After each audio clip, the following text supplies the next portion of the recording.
I would first like to congratulate Zia Sahab for having written this book, which I feel is very important at the present time in this country. We have all been reading about all these instances of mob lynching, etc. in the media, but it's very, very important to put them all together and compile them with proper documentation so that they remain as a record for anybody and for posterity.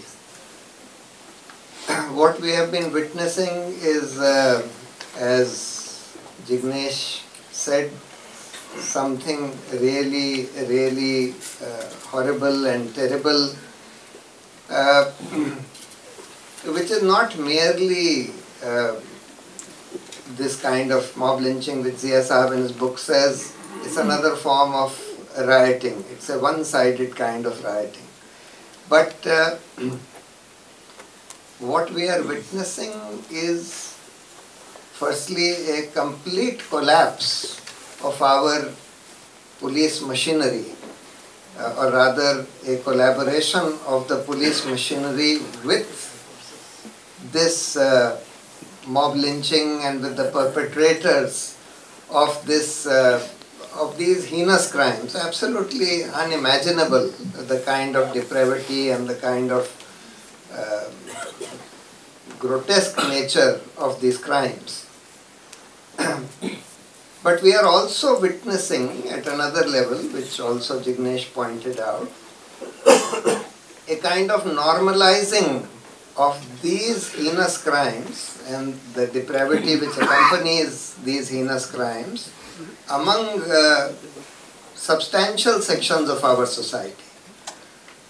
Unfortunately, this is an unfortunate fact that we have to face, that all this is made possible because of substantial sections of our society, especially those who are in power today, coming to feel and believe that this is all right. This can be tolerated. This can be tolerated because it is being perpetrated on Dalits, Muslims, Adivasis, who in their minds do not count as humans at all. And all this is facilitated by there is a lynch mob on the social media also. There is a lynch mob on the streets, and there is a lynch mob in the media, and especially in the social media. And this lynch mob, unfortunately, is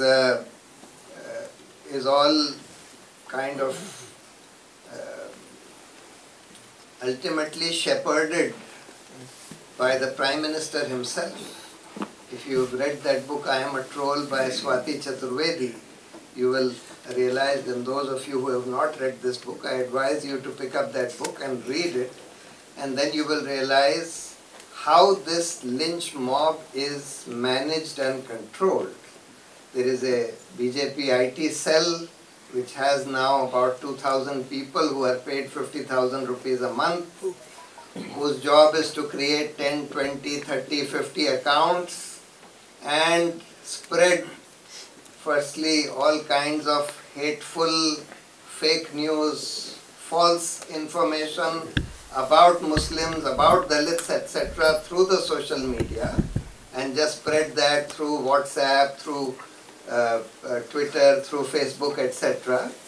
And ultimately this whole social media lynch mob is ultimately controlled by the Prime Minister himself. And that is why you find that all the major members of this social media lynch mob are all followed and feted by the Prime Minister. He calls them to his residence, to the Prime Minister's residence, has tea with them, gets photographs taken with them, and they are allowed to put those photographs on their social media page and say, proud to be followed by Mr. Modi.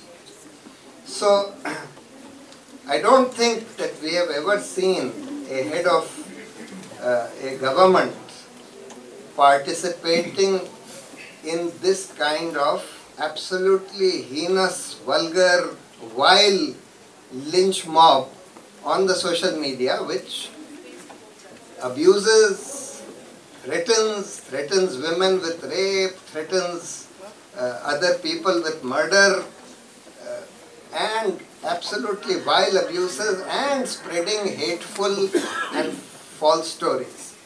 So this is a poison that has been injected into our society, which Jignesh pointed out. And of course, I have no doubt that this government will go out in another 3 months. We will be rid of this government in another 3 months. I have absolutely no doubt of that.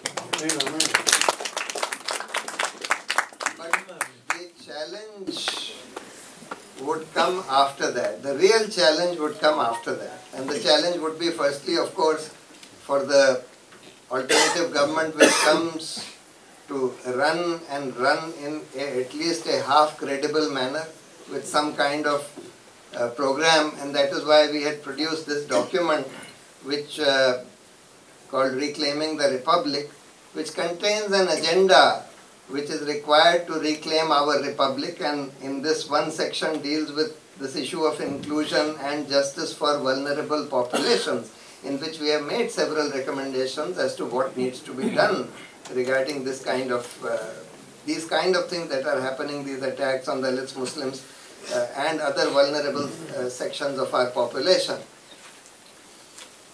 We also would have to, quite apart from making changes in law, policy and institutions to deal with this, which is what we have suggested here, but we need a massive civil society effort to somehow remove this poison that has been injected into our society.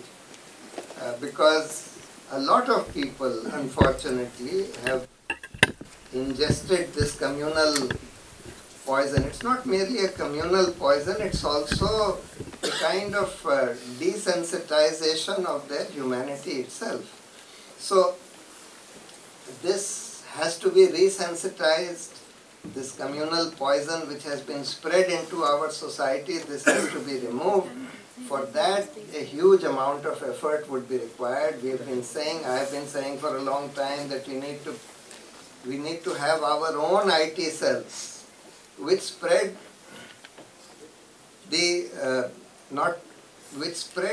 true news about the benefits of a diverse society, about the benefits of religious engagement in our society, how cultures, different religious cultures have benefited from each other in our society, and why India is a unique country because of our religious and cultural diversity. All those things would have to be done, in which civil society would have to play a major role, and I hope that that is something which can be done after we get rid of this government.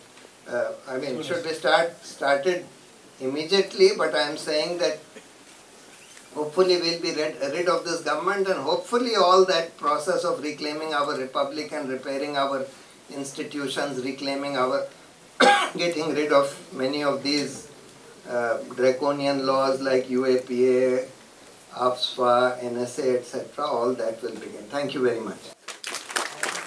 I congratulate Riya Saab for this magnificent effort to put together these accounts in this book.